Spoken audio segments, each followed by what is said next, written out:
Hey, y'all. Welcome back to Outwork with the Ready. I'm Rodney Evans, and that guy is Sam Spurlin. Hello, Rodney Evans.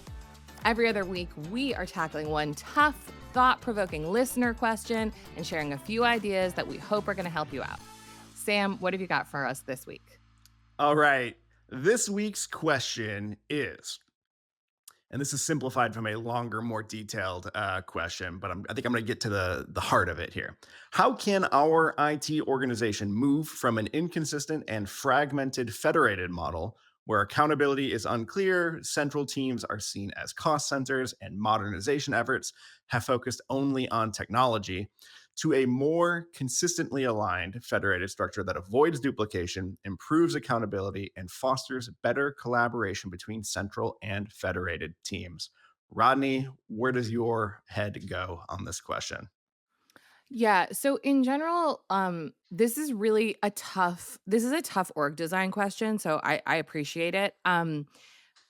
I see companies really struggle with this all the time, and they sort of swing from, centralized to decentralized. It's this horrible Faustian pendulum that they cannot get off, and the truth is that there is not one structure that's gonna work.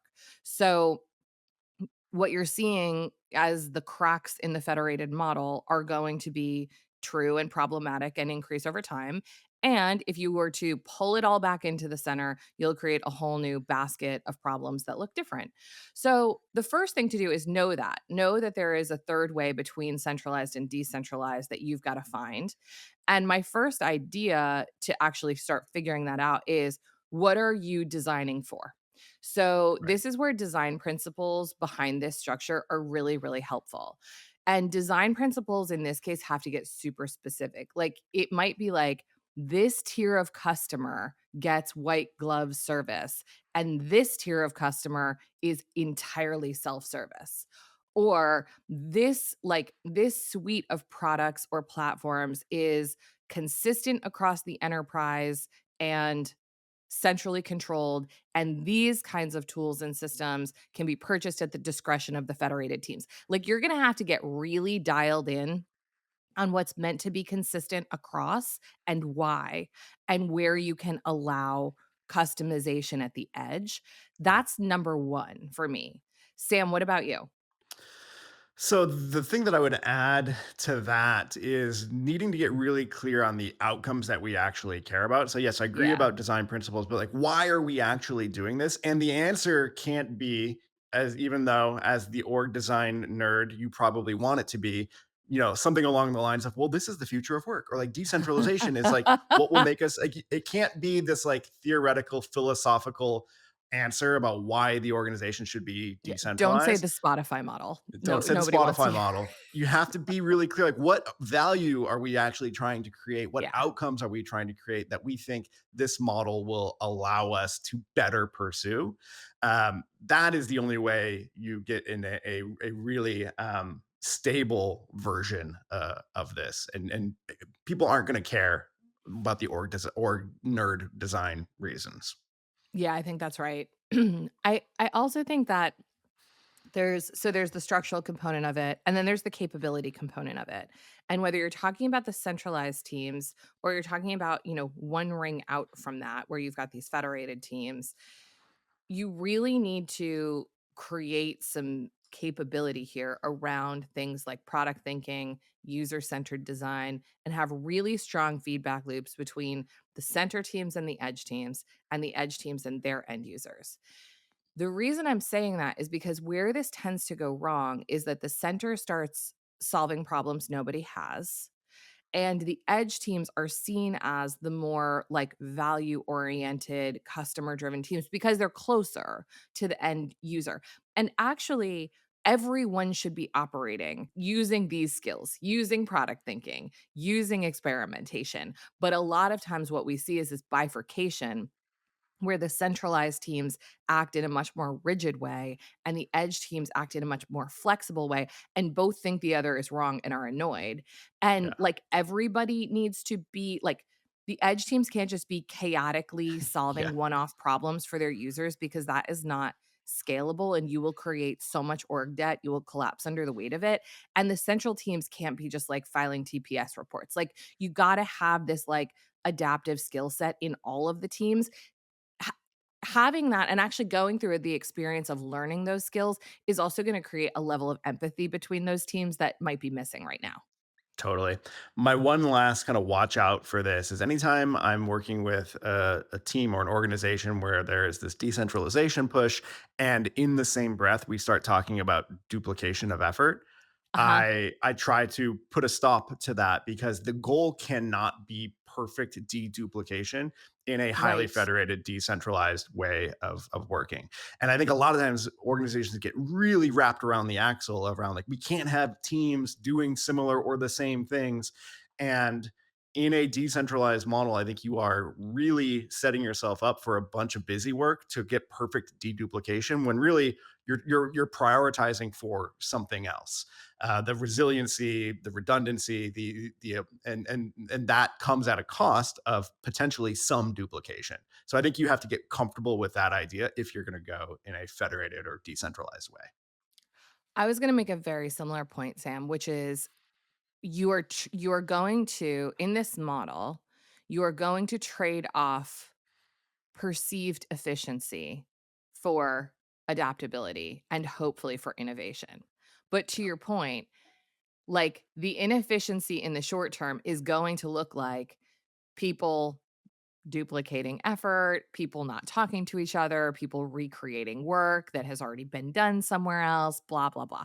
And it's like, you just have to live with that. You don't get Right. both here. Yeah. You don't get to be like a lean, mean efficiency machine with no waste and have the messiness that's required for experimentation and innovation. So just like you got to put that dream to the side because you literally can't have cake and eat it too in this particular question. One last thought from me is that in a lot of the decentralization moves that I have seen with clients, is there's been this big push to federate, to decentralized, and but not the authority. Mhm. So teams have responsibilities and they're doing work out on the edge, and the authority to own their decisions or to really make decisions that will allow them to move quickly has not been federated. That has Yeah. remained centralized. So you're left in this weird in between where you have teams on the edge with no authority, which is really not decentralization at all. You've just basically made it harder to make decisions. Yeah, we hate that. Yeah. That's such a great point. It has to be carved out. It's one of the first things we do when we're working with, like, a mission-based team or a cross-functional team is be like, "What can this team actually decide?" Yeah. And it's really hard for people to say those words. The last thing that I'll say is, like which sort of comes back to the first point that I made, but, like, I think there are very few workflows that are well served by being completely common and standardized or completely bespoke. And one of the things that's tricky about like really advanced work design is you have to start to pull things apart and see that work is not monolithic. It is a series of 1 million tasks. And I imagine because you're coming from an IT organization, this is not terribly difficult for you to grasp. But for a lot of people, it is. Because for a lot of people, they see, for example, they see compensation as being a process that is one process. And Right. like, my argument around, I'll take comp as example because 'tis the season, y'all, where it's like, what is centralized around compensation that might apply to a whole department or even a whole organization is this is the overall percentage that needs to be hit in terms of cost of living adjustments, overall base salary increases, et cetera, et cetera. And this is the percentage on balance of promotions that are within tolerance to be affordable. We need to do a whole another episode about promotions because I had a really great conversation with someone about this yesterday. But that as a side, those two tenants or constraints might be centralized so that the IT folks aren't like, we're doing 20% and finance is like, we're doing 1.5%. Like that sucks. But within that, presumably, you want to have a lot of flexibility and authority for bespoke choices.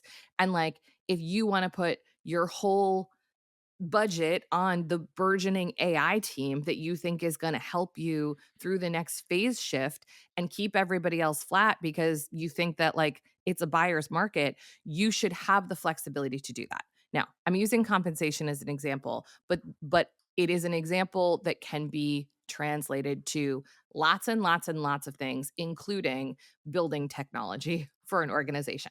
It's like, Yeah. what is the bit of it that truly can be shared and common and consistent?